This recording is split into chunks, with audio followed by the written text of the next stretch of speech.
అతిపెద్ద షాపింగ్ ప్రపంచం సిఎంఆర్ మన నంద్యాలలో ప్రముఖ సినీ తారలచే డిసెంబర్ 6న గొప్ప ప్రారంభం.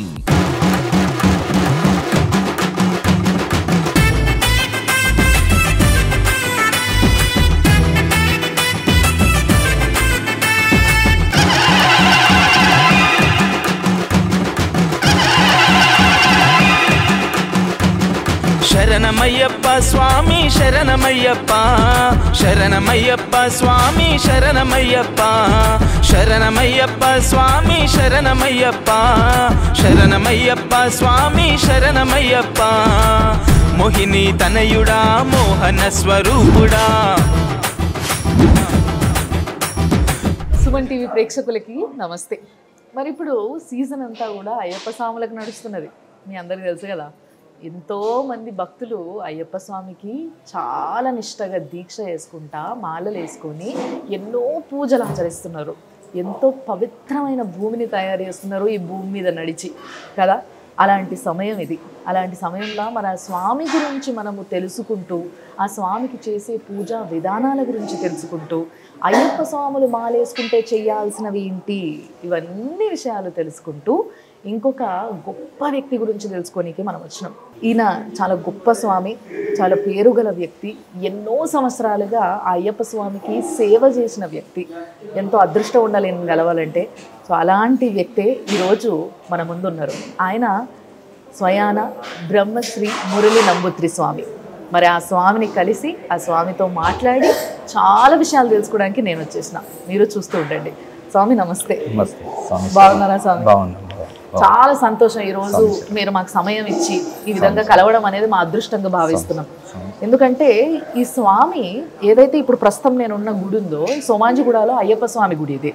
అంటే డెడికేటెడ్గా అయ్యప్ప స్వామికి మన దగ్గర హైదరాబాద్లో కొంచెం తక్కువ గుళ్ళు ఉన్నాయి. ఆ తక్కువ గుళ్ళల్లో ఇది చాలా ఫేమస్ టెంపుల్. ఇక్కడ ఎంతో మంది ప్రతి సంవత్సరం వచ్చి కొన్ని వేలాది మంది మాలలు వేసుకోవడం జరుగుతుంది. అది ఆ స్వామి చేతుల మీద. సో ఇక్కడ ఈ గుళ్ళ ఆ అయ్యప్ప స్వామికి దాదాపు ఒక 30 సంవత్సరాలు అయిందా స్వామి? 32 సంవత్సరాలుగా ఈ స్వామి ఇక్కడ అయ్యప్ప స్వామికి సేవించడమే కాకుండా శబరిమలలో సంవత్సరం పాటు ఆయన అక్కడ పంతులుగా ఆయన పూజా విధానం, సేవలు అన్నీ కూడా నిర్వర్తించడం జరిగింది. మరి ఆ ఎక్స్పీరియన్స్ ఏంది, అసలు అక్కడ ఆ స్వామికి శబరిమలలో ఉండి సేవ చేసుకోవాలంటే అంతటి భాగ్యం ఈ స్వామికి ఎట్లా దక్కింది, వేరే వాళ్ళు ఒకవేళ ప్రయత్నిస్తే ఏ విధంగా ప్రయత్నించాలి, ఈ విషయాన్ని కూడా మనం తెలుసుకుందాం. మరి స్వామి, మీ జర్నీ ముందుగా స్వామిని నమ్ముకొని ఎప్పుడు మొదలుపెట్టారు, ఏ వయసులో మొదలుపెట్టారు? స్వామి శరణం. మాళిగపురతమ్మ దేవిలోక మాతావే శరణం. స్వామి శరణం. ముందుగా తెలుగు రాష్ట్ర అయ్యప్ప భక్తులందరికీ, సుమన్ టీవీ ప్రేక్షకులందరికీ నమస్కారం, ప్రణామం.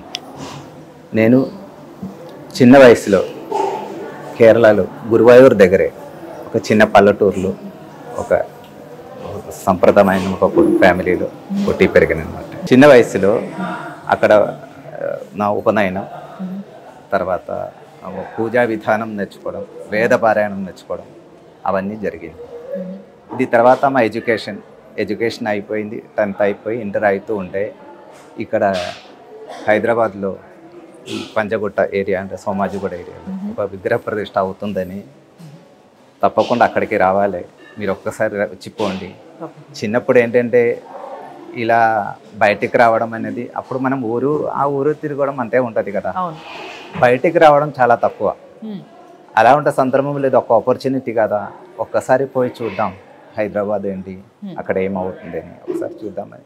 అలాగా ఆ విగ్రహంతో ఆ టైంలో ఇలా తండ్రి గారు, అక్కడ శబరిమల మెయిన్ తండ్రి గారితో ఇక్కడ రావడం జరిగింది. అక్కడ నుంచి ఇక్కడ ఈ గుడిలో విగ్రహ ప్రతిష్ట, తర్వాత తండ్రి గారి దగ్గర నుంచి ఒక మేల్శాంతిగా మెయిన్ ప్రీస్ట్గా తాళం తీసుకోవడం, అక్కడ నుంచి నా జర్నీ స్టార్ట్ అయిందండి.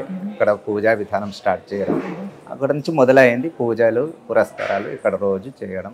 దాదాపు 30 సంవత్సరాలు చేసింది. తండ్రి గారి నుంచి పూజా విధానం ఇవన్నీ నేర్చుకోవడం జరిగింది.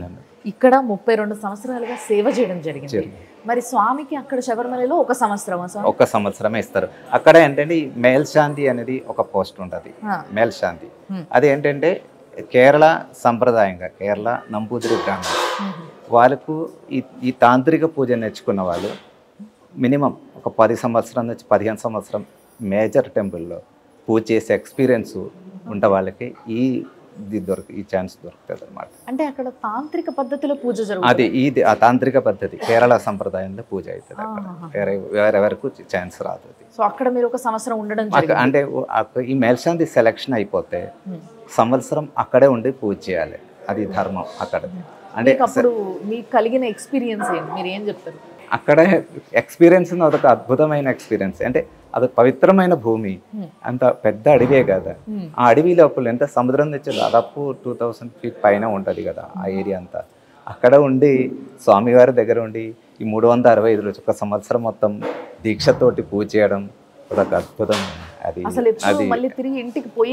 ఎక్కడికి పోకూడదు, ఏం చేయకూడదు. స్వామి దగ్గర ఉండి గుడి మూసినా తెరిచినా అక్కడే ఉండి పూజ చేస్తూ ఉంటే అంటే మూసే టైంలో గుడి తెరవరు, బయటే మనం మా పారాయణాలు పూజలు మనకు ఏమేమి ఉండో మనలో అదన్నీ చేస్తూ ఉండవచ్చు తప్పకుండా. చాలా మంది భక్తులు చెప్తా ఉంటారు శబరిమలై ఆ శబరి కొండ పైన చిరుతపులి రూపంలో పులి రూపంలో స్వామి తిరుగుతూ ఉంటాడు, ఆ కొండని కాస్తూ ఉంటాడు అని చెప్పేసి చాలా మంది అంటూ ఉంటారు. మీరేమంటారు దీని గురించి? తప్పకుండా పులిలు ఉంటే ఊరే అది. నేను కూడా పులినే చాలా ఒకసారి చూసి అదృష్టం ఇచ్చారు. అంటే చాలా ఆ ఏరియాది పులిలు, ఏనుగు, తర్వాత ఈ జొన్నపోతులు ఇవన్నీ తిరుగుతూ ఉంటుంది అక్కడ. అడవి కాబట్టి పాంబులు, చాలా పాంబులు ఉంటుంది అక్కడ. మొత్తం అడవి అదే ఉంటుంది. కానీ అది మనకేం కాదు, అది వాడు ఊరు తిరుగుతూ ఉంటుంది. గుడి తెరిచే టైంలో ఇదేం కనపడదు. గుడి లోపల కూడా వస్తాయి. గుడి లోపలికి రాదండి. గుడి లోపల దాని బందోబస్తు ఉంది, రాకుండా చుట్టూ ఇది కట్టేశారు. అంటే లోపలికి రావడానికి లేదు. బయట మొత్తం అడవి కదా, అడవిలో ఇది తిరుగుతూ అన్నీ ఉంటుంది. ఏ సంవత్సరంలో ఒక సంవత్సరం అక్కడ ఉన్నారు స్వామి మీరు? ఏ సంవత్సరం అది? 2023. ఇప్పుడు ఈ 23 నవంబర్ నుంచి, అంటే ఒక కార్తీక మాసం నుంచి ఇంకో కార్తీక మాసం వరకు అది లెక్క. అంటే మొన్నే వచ్చారు? ఇప్పుడే నేను వచ్చి 5 రోజులు అయిందంటే శబరి నుంచి వచ్చి దాదాపు 5 రోజులు అయింది. మొత్తం ఆ భూమంతా తిరిగి ఆ స్వామికి సేవ చేసుకొని మీరు ఇట్లా రావడమే. ఎంతో మంది స్వాములు వచ్చి ఈ స్వామి కాళ్ళు మొక్కుతా ఉంటే నేను ఏంటో అనుకుంటున్నా, నాకు ఇప్పుడు అర్థమైంది. మీరు అలాంటి పుణ్యభూమిని మొత్తం అక్కడంతా నడయాడి తిరిగి పూజ చేసి సేవ చేసి ఆ స్వామిని పొద్దున రాత్రి అనే సమయ భేదం లేకుండా ఎప్పుడు తలుచుకుంటూ ఆయన చూసిన అదృష్టం మీ కళ్ళకుంది కాబట్టి మిమ్మల్ని చూస్తేనే చాలా మంది వస్తున్నారు గుడికి. స్వామి అయితే మీరు ఏ విధంగా అయితే అక్కడ స్వామికి సేవ చేసుకునే అదృష్టం మీకు దక్కిందో అదే విధంగా ఎంతో మంది స్వాములు నాకు కూడా ఈ అదృష్టం జీవితకాలంలో ఒక్క సంవత్సరం దక్కినా చాలు అనుకుంటారు. అయితే వీళ్ళు ఏం చేయాలి అసలు? అంటే అందరికీ అది రాదండి. అంటే నేను ఇందాక చెప్పినా కదా, ఈ యొక్క ప్రాసెస్ అంటే మినిమం ఒక చిన్నప్పుడు మనం ఈ వేద పారాయణాలు, ఇంకా కేరళ నంబూదిరి బ్రాహ్మణ ఆ రూపంలో ఉన్న వాళ్ళకి, ఆ తాంత్రిక పూజ నేర్చుకున్న వాళ్ళకి ఈ అదృష్టం వస్తుంది. అది కూడా మేజర్ టెంపుల్, పెద్ద టెంపుల్లో మేల్శాంతిగా మెయిన్ పూజారిగా మినిమం 10 నుంచి 15 సంవత్సరం వరకు ఎక్స్పీరియన్స్ ఉన్న వాళ్ళకి ఈ ఛాన్స్ వేరే వరకు రాబోతుంది. మళ్ళీ దీనికి ఇంకేమైనా ఇది తర్వాత ఎడ్యుకేషన్ మినిమం 10th పాస్ అవ్వాలి. 10th మినిమం, మాక్సిమం అవ్వచ్చు. మినిమం అప్లై చేసుకునే విధానం ఏంటి? ఈ అప్లై చేసిన విధానం అంటే మామూలుగా ఎవ్రీ ఇయర్ నోటిఫికేషన్ వస్తుంది జూన్ జూలైలో. దేవస్థానం నుంచి నోటిఫికేషన్ వస్తే మనం అది తీసుకొని దానిలో అది మన సర్టిఫికేట్స్ అన్ని పెట్టి తర్వాత హెల్త్ డిపార్ట్మెంట్ నుంచి, పోలీస్ డిపార్ట్మెంట్ నుంచి, అంటే హెల్త్ బాగుంది, మనకి బాగుంది, ఈ వాతావరణం బాగుంది, ఇక్కడ మంచిగా పూజారిగా బాగు చేస్తుందని అన్ని సర్టిఫికెట్లు టెంపుల్ నుంచి మన మెయిన్ తండ్రి గారు, ఈ టెంపుల్కి ఇన్ఛార్జ్ అది శబరిమల తండ్రి గారి దగ్గర నుంచి ఈ సర్టిఫికెట్లు అన్నీ తీసుకొని మనం పోస్ట్లో చేస్తాము. పోస్ట్ నుంచి వాళ్ళ విజిలెన్స్ వాళ్ళ ఎంక్వైరీకి వస్తారు. అట్లా ప్రతి సంవత్సరం ఎంతమంది అప్లై చేసుకుంటారు? దాదాపు 150-200 మంది. అక్కడ ఎక్కువ మీకు ఒక విషయం చెప్పాలంటే ఇదంతా కేరళ వల్ల ఎక్కువ జరుగుతుంది అన్నమాట. బయట నుంచి ఎవరు చాలా తక్కువ మంది అప్లై చేస్తారు. బయట నుంచి వాళ్ళకి చేసుకునే అవకాశం అంటే ఇలా ఉండే నాలాగా ఉండే వాళ్ళకి అప్లై చేయడానికి అవకాశం. బయట నుంచి ఉన్నా పర్లేదు కానీ మీలాగా తాంత్రిక విద్య నేర్చుకుని ఇలా ఉండే టెంపుల్ అంటే ఇలాంటి ఒక గుడిలో వాళ్ళు కొన్ని సంవత్సరాలుగా సేవ చేస్తూ ఉండాలి, వాళ్ళకి మంచి సర్టిఫికేట్ రావాలి. అది ఉంటే చేయొచ్చు, అలా ఉంటే చేయొచ్చు తప్ప మాక్సిమం 99% కేరళ లోకల్సే అప్లై చేస్తారు. ఒకవేళ మీరంటున్న ఈ తాంత్రిక విద్య నేర్చుకోవాలనుకుంటే ఇప్పుడు ఇక్కడ ప్రజలకి కూడా ఇక్కడ భక్తులకి కూడా చాలా ఇష్టం స్వామి అంటే. అందుకే సంవత్సరం తప్పకుండా మాల వేసుకోకపోయినా ఆ స్వామిని చూసేటందుకు కాలి నడకని ఇక్కడి నుంచి అక్కడికి వస్తూ ఉంటారు చాలా మంది. సో దాంట్లో కొంతమంది ఈ స్వామి కోసం అంకితం అవ్వాలనుకునే వాళ్ళు ఎంతో మంది. సో అలాంటి వాళ్ళు చిన్న ఉన్నప్పటి నుంచే తాంత్రిక విద్య నేర్చుకోవాలి. ఎన్ని సంవత్సరాల విద్య స్వామి? ఇది 5-6 సంవత్సరం పడుతుంది. 5-6 సంవత్సరాలు. ఇది ఏ ఏజ్ లో అయినా నేర్చుకోవచ్చు అంటే యాక్చువల్ మాకు అండి మా విధానంలో సిస్టంలో చిన్న వయసులో 9 years ఉన్నప్పుడు స్టార్ట్ చేసుకుంటారు. 9 సంవత్సరం నుంచి ఈ ఒక 5-6 అంటే మధ్యలో ఇప్పుడు స్కూల్ ఎడ్యుకేషన్ అప్పుడు గురుకులం ఆ టైంలో అదే ఉంటుంటే ఇప్పుడు తప్పకుండా స్కూల్కి వెళ్ళాల్సిందే. సో ఆ రూపంలో పొద్దునే సాయంత్రం ఈ పారాయణం నేర్పిస్తూ మిగతా టైంలో స్కూల్ పంపిస్తూ ఆ ఒక సిస్టంలో ఉన్నాం. ఇప్పుడైతే పూర్వం అయితే ఇది మొత్తం ఏంటంటే ఈ 4th తర్వాత స్కూల్ మానేపిస్తారు. మానేసినాక 7th మళ్ళీ ఈ 5-6 సంవత్సరం ఈ వేద పారాయణం నేర్చుకున్నాక 7th ఎగ్జామ్ 8th నుంచి మళ్ళీ కంటిన్యూ చేస్తుంటారు.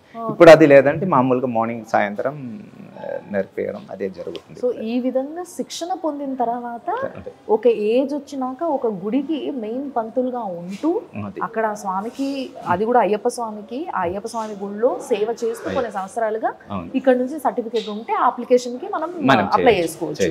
సో ఈ విధంగా అప్లై చేసుకున్న వాళ్ళు ఎవరైనా కానీ తప్పకుండా ఈ తాంత్రిక విద్య నేర్చుకుని ఉండాలి. ఈ విద్య యొక్క విశిష్టత ఏంటి గురుగారు? అంటే ఇప్పుడు మామూలుగా అన్ని గుళ్ళల్లో పంతులు వేద పాఠశాలకి వెళ్తారు, వేదాలు నేర్చుకుంటారు. ఏదో ఒక్కటి కంఠస్థంగా వచ్చినా చాలు అని కొంతమంది నేర్చుకునే వాళ్ళు ఉంటారు, కొంతమంది 4 నేర్చుకుంటారు, వేద పండితులు అవుతారు వాళ్ళు.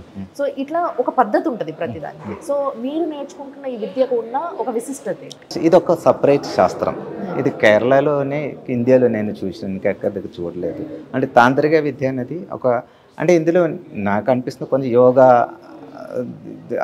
పూర్వం అదే కదా బుద్ధ మతం, జైన్, ఇందులో కొంచెం యోగా కంటెంట్స్ కూడా ఈ పూజా శాస్త్రంలో ఉంది కొంచెం. అంటే ఆ విధానం చేయడం అని అది కూడా ఇంక్లూడ్ చేసినట్టు కనిపిస్తుంది నాకైతే ఈ విధానంలో.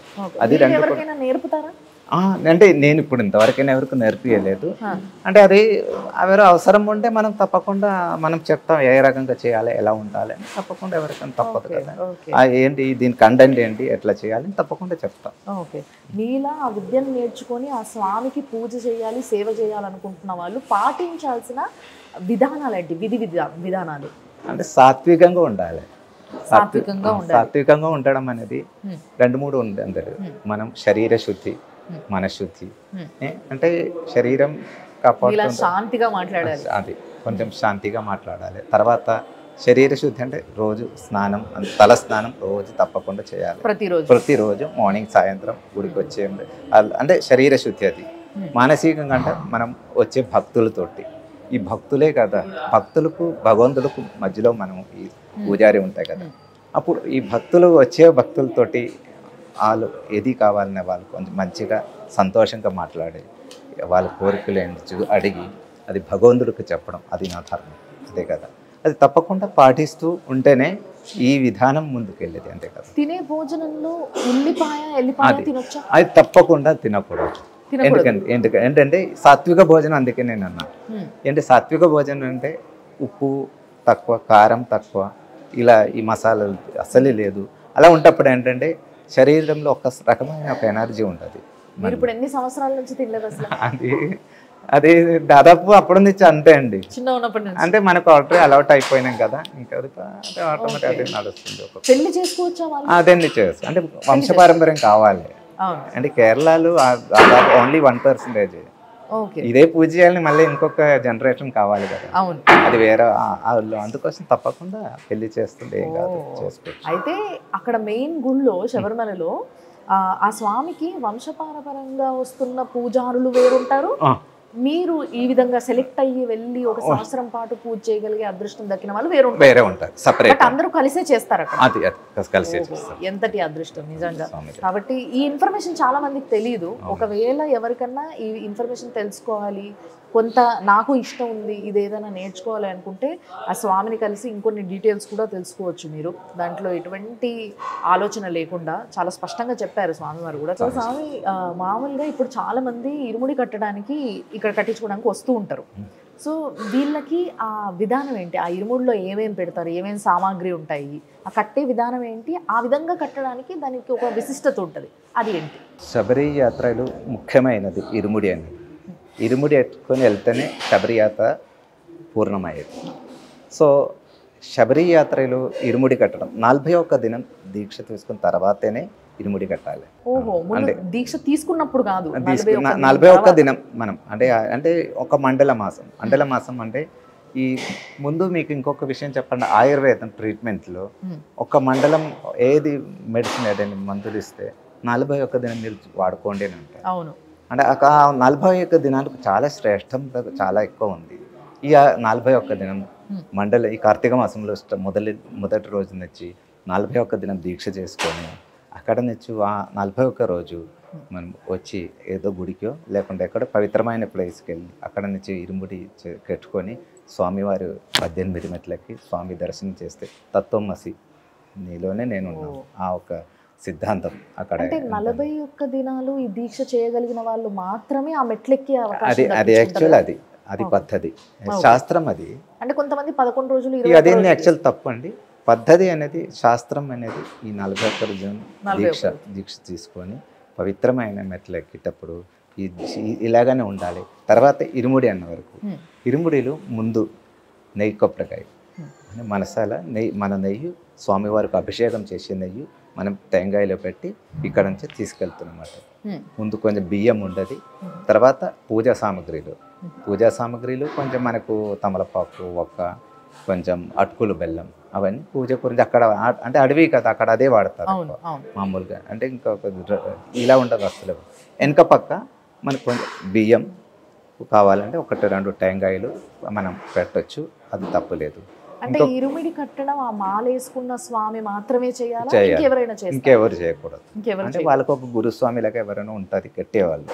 అంటే యాక్చువల్ వాళ్ళే ఓన్ కట్టినట్టే, కానీ ఒక గురుస్వామి పక్కకుండి నేర్పిస్తారు, ఇది ఇట్లా చేయండి అది ఇట్లా చేయండి. ఒక అంటే సీనియర్ పర్సన్ ఆ స్వామి వాళ్ళకు అంటే ఇందుకు ముందు చాలా ఎక్స్పీరియన్స్ ఉండే వాళ్ళకు వచ్చి ఇలా ఈ రకంగా మీరు ఉడిబడి కట్టండి అని చెప్తాం. ఇంకొకటి చెప్పాలంటే చాలా పవిత్రమైన శబరి కొండ. ఆ కొండలు మీరు అందరూ దయచేసి ప్లాస్టిక్ వస్తువులు ఎక్కువ తీసుకెళ్లకుంటే అక్కడ వన్యజీవులకు చాలా ఈ రోజులు చిన్న రిక్వెస్ట్ మాది. ఎందుకంటే అక్కడ నేను చూసినది ఈ ప్లాస్టిక్ తోటి చాలా ఇబ్బంది అవుతుంది అక్కడ. అంటే వన్యజీవులు వాళ్ళు ఇవి తింటే వాళ్ళకు అరగక చాలా ఇబ్బంది అవుతుంది. అందుకని మ్యాక్సిమం ఆ అడవి కాపాడుతూ ఉండాలి మనం. దానికోసం ప్లాస్టిక్ వస్తువు మ్యాక్సిమం తీసుకెళ్లకుండా అవాయిడ్ చేస్తే చాలా మంచిది. తర్వాత ఏంటంటే ఏది అవసరం ఉండో ఆ వస్తువులే తీసుకెళ్ళాలి ఇరుముడిలో. ఈ మధ్యలో ఏంటంటే ఈ పన్నీరు అవన్నీ కరెక్ట్ లేదు, కలుషితమైనది వస్తుంది. అలా ఉండే వస్తువులు తీసుకెళ్లకుండా ఉండని నేను చెప్తాను. ఓకే, ఇప్పుడు ఒక్కసారి ఆ ఇరుముడి కట్టిన తర్వాత దాన్ని తలపైన పెట్టుకుంటే దించొద్దు అని స్వాములు ఇక్కడ నుంచి బయలుదేరుతూ ఉంటారు శబరిమలకి. సో అది ఆ పద్ధతి ఏంటి అసలు? దించొద్దా? దించకుండా అంత దూరం వెళ్ళలేం. తప్పకుండా ఎక్కడ ట్రైన్లో కానీ ఫ్లైట్లో వెళ్ళేటప్పుడు దించాల్సి ఉంటాయి. అది అట్లేం లేదు. అక్కడ స్టార్ట్ అయిన అంటే పంబా నుంచి స్టార్ట్ అయినాక మనం నెట్టి మీద పెట్టుకొని 18 మెట్లు ఎక్కే వరకు అది దించకుండా ఉంటే మంచిది. కొందరు పిల్లలు చిన్నారులు తప్పొద్దు, వాళ్ళది ఏం కాదులేండి. చిన్న పిల్లలకు అట్లా ఏం లేదు, వాళ్ళు ఎట్లనే వెళ్ళొచ్చు, తప్పేం లేదు. సో అక్కడ ఇరుముడి ఇప్పిన తర్వాత అందులో ఉన్న సామాగ్రిని స్వామికి సమర్పిస్తే మన మన ఏదైతే దీక్ష సంపూర్ణం. అంటే మాల అది కూడా కాదు, అక్కడ నెయ్యి ఉండదు. అందులో నెయ్యి అభిషేకానికి నెయ్యి స్వామి వరకు పవిత్రమైన స్వామి వరకు చాలా శ్రేష్టమైన అభిషేకం నెయ్యి అభిషేకం. ఈ నెయ్యి మనం తీసుకొని ఒక గిన్నెలో పెట్టి స్వామి వరకు అది అభిషేకం చేస్తే మొత్తం ఈ 41 రోజు చేసిన దీక్ష పూర్తి అయ్యేది. అందుకు అప్పుడే అదే సందర్భం. అంటే వచ్చిన భక్తులందరికీ కూడా అక్కడ స్వామికి దర్శనంతో పాటు ఈ అభిషేకం చేసే భాగ్యం కూడా తప్పకుండా దర్శనం మెయిన్ గా ఏదైతే ఆ స్వామి మూల విరాట్ ఉంటుందో దానికి చేయొచ్చు. అదే అంటే అక్కడ అర్చకులు ఉంటారు, వాళ్ళే చేస్తారు. ఈ మనం నెయ్యి తీసుకొని అక్కడ వాళ్ళకి ఇచ్చేస్తే వారు అది తీసుకొని అభిషేకం చేసి మీకు ఇచ్చేస్తారు. వాళ్ళకి ఏదైనా టికెట్ కానీ అది ఉంటుంది, దేవస్థానం ఉంటది అది బాగుమూలుగా నడుస్తూ ఉంటది. అంటే ఆ నెయ్యి అభిషేకం చాలా ఇంపార్టెంట్. తర్వాత మనకి మిగతా బియ్యం అవన్నీ ఉంటుంది, అక్కడ నైవేద్యానికి దానికి వాడుకోవడానికి వాళ్ళకి ఇచ్చేస్తారు. కొందరు తీసుకొస్తారు, మన ఇంట్లో పెడితే అది ఇంకా చాలా మంచిదని తీసుకొస్తుంటారు. తర్వాత ఇంకా అవన్నీ మామూలుగా నడుస్తూ ఉంటుంది. అది తర్వాత కొందరు చీరలు జాకెట్ ముక్కలు చీరలు తీసుకెళ్ళి అమ్మవారికి పెట్టి అక్కడ మాళికాపురతమ్మ దగ్గర పెట్టి అది తీసుకొస్తుంది, మన ఇంటికి మంచిది అది, అది కూడా నడుస్తుంటుంది. అది మామూలుగానండి. ఓకే స్వామి, అయితే ఇప్పుడు శబరిమలలో అక్కడే ఆ లోపల ఇంకో అమ్మవారు ఉంటుంది, మాళికాపురం అమ్మవారు. ఆ అమ్మవారు అంటే చాలా మందికి అమ్మవారి పేరే తెలీదు. నాకు తెలిసి ఇక్కడ నుంచి వచ్చే కొంతమంది స్వాములకి కూడా అమ్మవారి పేరు తెలియకపోవచ్చు. ఇంకొకటి ఏంటంటే ఎవరికి తోచినట్టుగా వాళ్ళు అనుకుంటూ ఉన్నారు.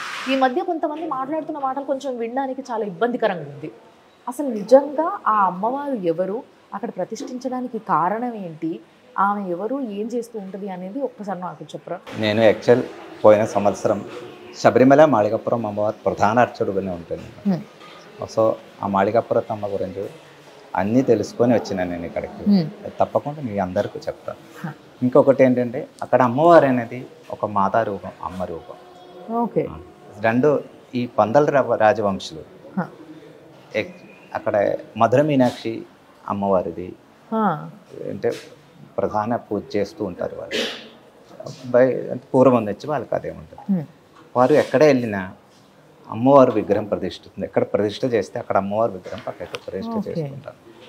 అక్కడ వనదుర్గ అంటే ఒక మాతా సంకల్పమే అక్కడ అమ్మవారికి ఉంటుంది తప్ప అక్కడే పొద్దున నుంచి ప్రధాన పూజలే ఏ రూపం ఉంటే అదన్నీ నడుస్తూ ఉంటుంది తప్ప మిగతా అక్కడ ఏం ఉంటుంది ఏం లేదు. అక్కడ ఈ రూపంలో అమ్మ రూపంలో అక్కడ అంటే అయ్యప్ప స్వామికి తల్లి ఆవిడ మధుర మీనాక్షి యొక్క ఇంకో అవతారం అని చెప్పొచ్చు.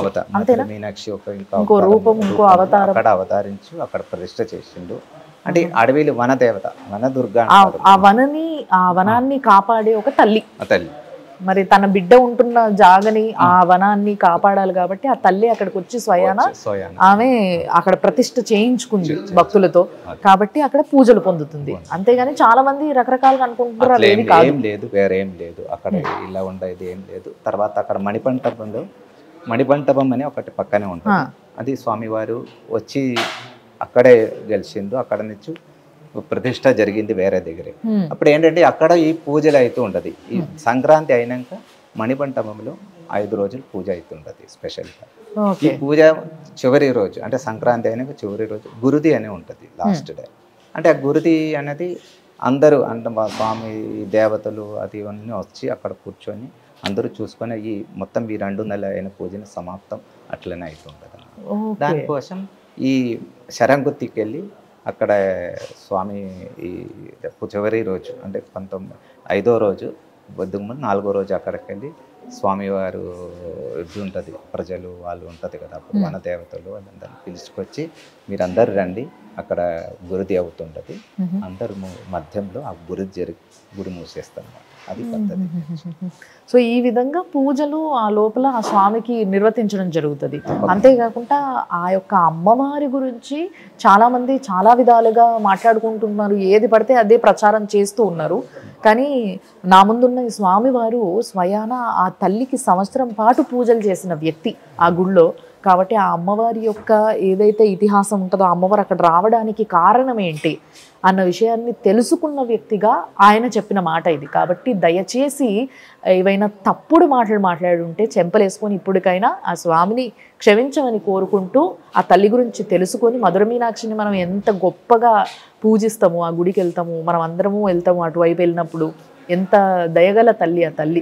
సో ఆ తల్లిగా అక్కడ వెలిసి అందరినీ చల్లటి చూపు చూసే అమ్మని మనసారా మొక్కుకోండి. స్వామి, మీరు సంవత్సరంలో ఎంతో మంది వేలాది భక్తులకి మాల ధరింపచేస్తారు. గురుస్వామిగా పెద్ద మనిషిగా మీకు ఎంతో ఎక్స్పీరియన్స్ ఉంది కాబట్టి. కానీ ఇప్పటికీ కూడా చాలామంది మాలలు వేసుకునే వాళ్ళకి, కొత్తగా వేసుకునే వాళ్ళకి ముఖ్యంగా కొన్ని పద్ధతులు తెలియదు. వాళ్ళ గురువులు వాళ్ళకి వెంటనే ఫోన్ చేసి అడిగినప్పుడు కొంతమంది కరెక్ట్గా చెప్పొచ్చు, కొంతమందికి కూడా తెలియకపోవచ్చు, అవకాశం ఉంది ఈ బిజీ కాలంలో. మీరు చెప్పండి, ఎవరైనా మాలేసుకుంటే వాళ్ళు పాటించాల్సిన విధి విధానాలు ఏంటి? మాల వేసుకుంటే అందరూ రోజు పూజ చేసినాకే పూజ చేయాలి. అంటే సాయంకాలం మార్నింగ్ స్నానం చేసుకోవాలి, రోజు పూజ చేస్తూ ఉండాలి, నల్ల డ్రెస్సు అది ధరించాలి. అలాగా కొన్ని నియమ నిష్ఠాలు చేస్తూ మరి కొంచెం ఫుడ్ కల్చర్ మీకు తెలుసు కదా, ఈ ఉల్లిపాయలు లేకుండా ఫుడ్ మధ్యలో ఒక పూట ఉండాలి. సాయంత్రం మనం అల్పాహారం అంటే సాఫ్ట్ ఫుడ్. అదే దీంట్లో నేను బ్రేక్ఫాస్ట్ ఇప్పుడు మామూలుగా ఎవరికి ఓపిక బట్టి, యంగ్ జనరేషన్ అంటే పర్వాలేదు, వాళ్ళు మధ్యాహ్నం వరకు ఉంటారు. కొంచెం బాగాలేదు, కొంచెం ఏది వచ్చే వాళ్ళు తప్పదు, వాళ్ళు చేసుకుంటే తప్పేం లేదు అందులో. అంటే ఇది మనసులో ఒక సంకల్పం ఉండాలి, అది మెయిన్ ఇంపార్టెంట్. అంటే ఆ స్వామి అయిన ఒక ఋషులు మునిలు ఎట్లా ఉంటారు ఆ రూపంలో మనం మారిపోతాం అన్నమాట ఈ మాల ధరించినాక. అప్పుడు అడవిలు సన్యాసులు ఎట్లా ఉంటారు, వాళ్ళు సాత్వికమైన ఫుడ్, ఫ్రూట్స్, ఫలాలు, పాలు అలా సాఫ్ట్ ఫుడ్ తీసుకొని మంచిగా ఎనర్జీ, శరీరంలో ఒక ఎనర్జీ తెచ్చుకొని రోజు సాయంకాలం మార్నింగ్ పూజ చేస్తూ మనం మన శరీరాన్ని మార్చేసుకుంటాం అనమాట ఈ టైంలో.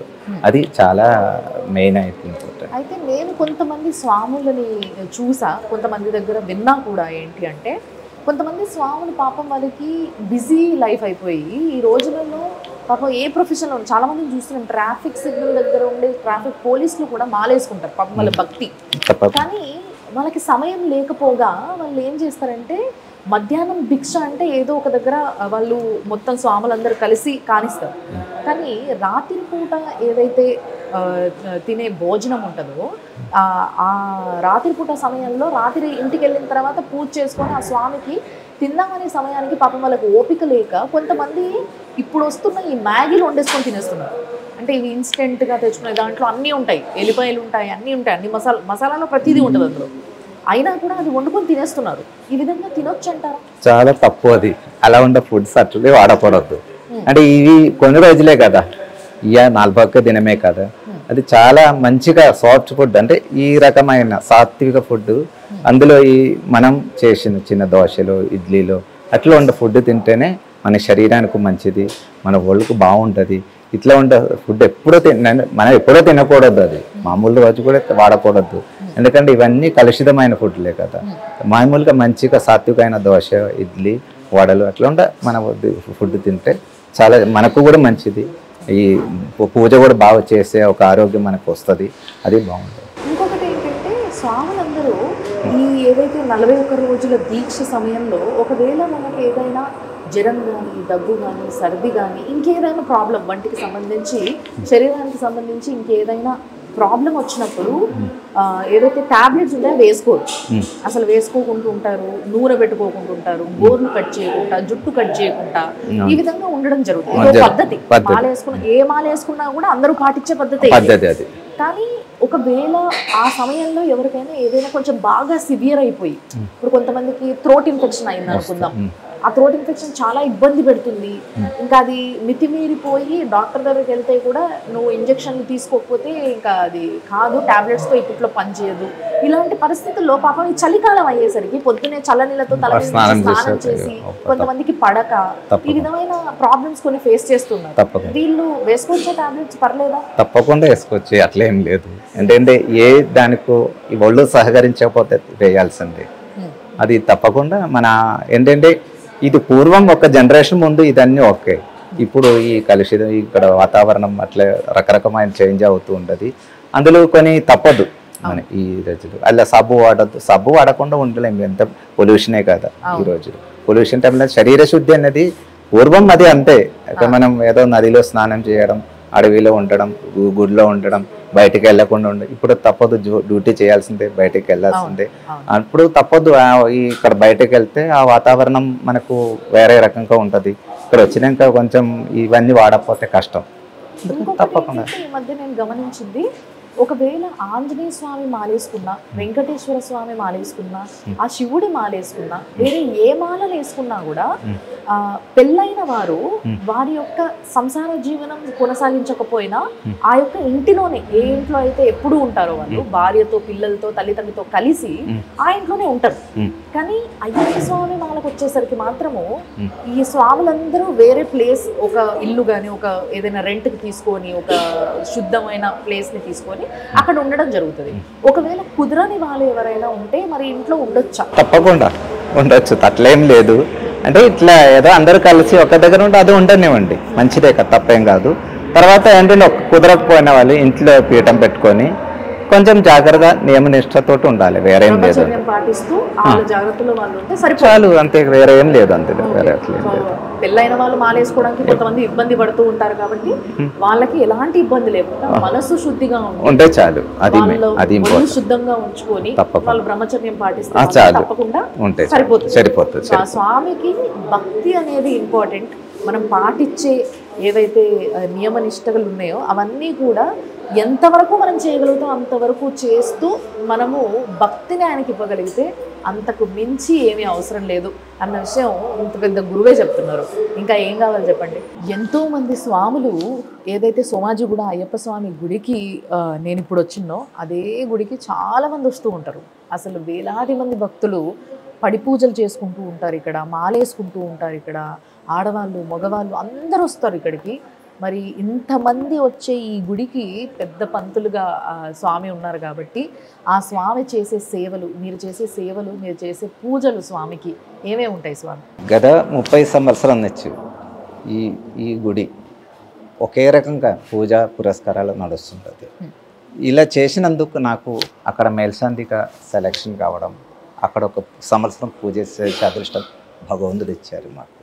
సో నేనేం చెప్తానంటే ఇక్కడ పొద్దునే ప్రభాత పూజలు, అభిషేకం, గణపతి హోమం, అమ్మవారి పూజ, భగవత్ సేవ ఇది రోజు జరుగుతూ ఉంటుంది. ఇక్కడ మార్నింగ్ 5:30కు గుడి తెరిస్తే తర్వాత రోజు అభిషేకం, రోజు హోమం జరుగుతుంటుంది.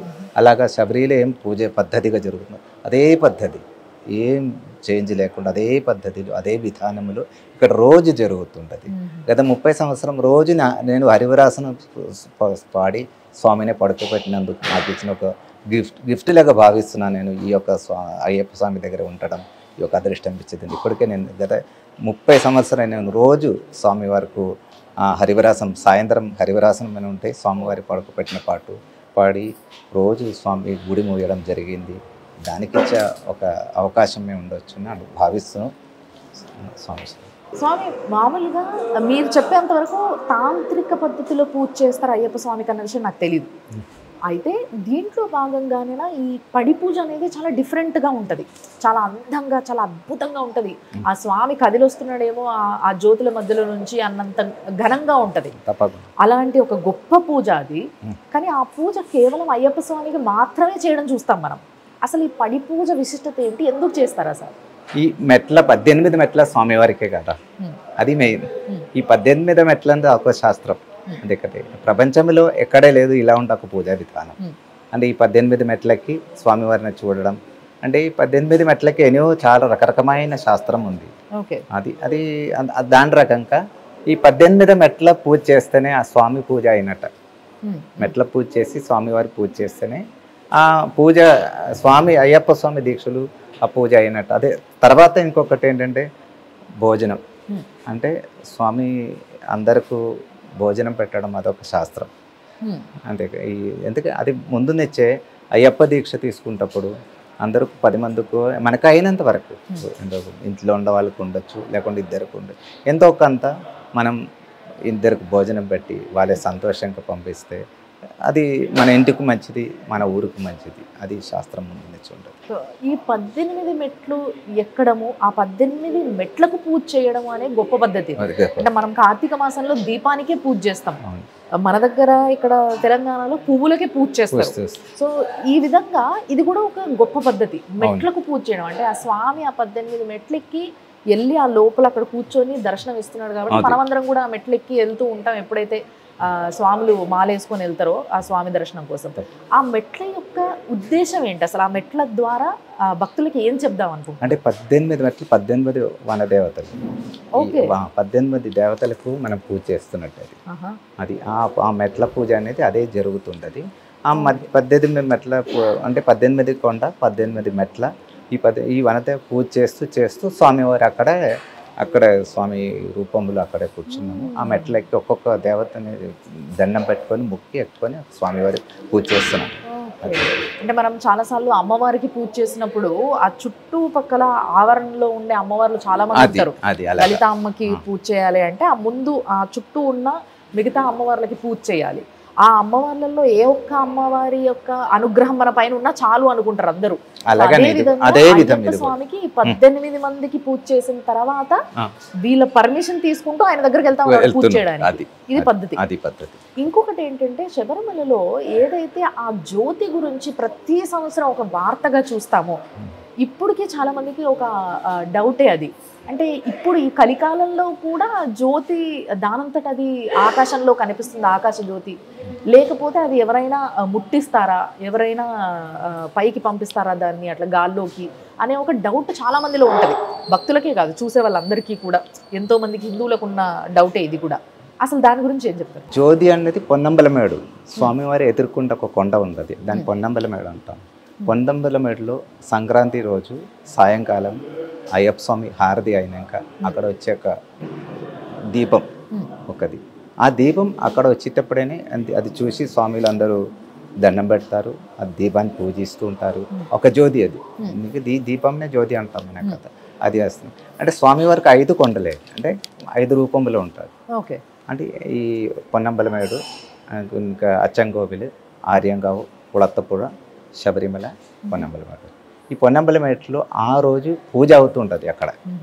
అంటే ఆ జ్యోతి అక్కడ చెలుగుతుందని ఒక శాస్త్రం. ఓకే. అంటే ఇప్పటికీ కూడా ఆ జ్యోతి దానంతట అదే అలా ఆకాశంలో వెలుగుతున్నట్ట ఒక శాస్త్రం చెప్తుంది. ఓకే. అంటే ఇప్పుడు ఎవరు ఆ కొండ మీదకి వెళ్ళి ఆ దీపాన్ని ఆకాశ దీపంగా ఎగిరేయడం జరగదు. అంటే అది ఇంతవరకు దాని గురించి మనం ఎవరు చెప్పలేదు, అట్లా జరగలేదు. అంటే మామూలుగా అక్కడ ఆ కొండ మీద ఆ టైంలో ఒక నక్షత్రం వస్తుంది అక్కడ, ఉత్తరా నక్షత్రం అని. నక్షత్రం స్వామి వారి నక్షత్రం, అది కూడా వస్తుంది. తర్వాత ఇది తిరుగుతూ ఉండదు, ఇది గరుడు పక్షి తిరుగుతూ ఉంటుంది. దాని మధ్యలో ఈ కరెక్ట్ 6:30-7 ప్రాంతంలో సాయంకాలం ఆ టైంలో ఈ జ్యోతి వెలుగుతుంది. అంటే ఆ గుళ్ళో ఉన్న వాళ్ళు ఆ సమయానికి అందరూ ఎదురు చూస్తూ ఉంటారు, ఆ జ్యోతి ఎప్పుడు వస్తుంది? తప్పకుండా ఆ సాయంత్రం ఎవరికి మధ్యాహ్నం వచ్చే దాని గురించి అందరు ఎదురు చూస్తుంటారు అన్నమాట. అక్కడ ఈ యొక్క ఎదురు చూస్తూ ఉంటది తప్పకుండా. భక్తులకి ఇంకేం కావాలి? స్వామి మన కోసం అక్కడ కొలువై ఉండి మనందరికీ దర్శన భాగ్యాన్ని కలిగిస్తూ మనం మొక్కుని ప్రతి కోరికని తీర్చడానికి, మన భక్తిలో ధర్మం ఉంటే, న్యాయం ఉంటే మన వెంట ఉంటాడని చెప్పడానికి అసలు ఎటువంటి ఆశ్చర్యం లేదు, ఎటువంటి ఆలోచన లేదు అని చెప్పాలి. నిజంగా చాలా థ్యాంక్స్ గురుగారు. అందరికీ మరి ఒకసారి సుమన్ టీవీ వాళ్ళందరికీ, తర్వాత మన తెలుగు రాష్ట్రంలో అయ్యప్ప స్వాములకు నా గర్వం ఏంటంటే నేను తెలుగు రాష్ట్రం నుంచి తెలుగు మాట్లాడుతున్నా మొదటి వ్యక్తి అక్కడ వచ్చి పూజ చేసి ఒక అదృష్టం ఇచ్చిన స్వామివారు. ఇందులో ఆ ఒక అదృష్టం మీ అందరికీ ఇస్తూ అందరూ మంచిగా ఉండాలి, అందరూ బాగుండాలి మనసా కోరుతూ ముగిస్తున్నాం. స్వామి శరణం అయ్యప్ప. స్వామి శరణం. స్వామి శరణం అయ్యప్ప.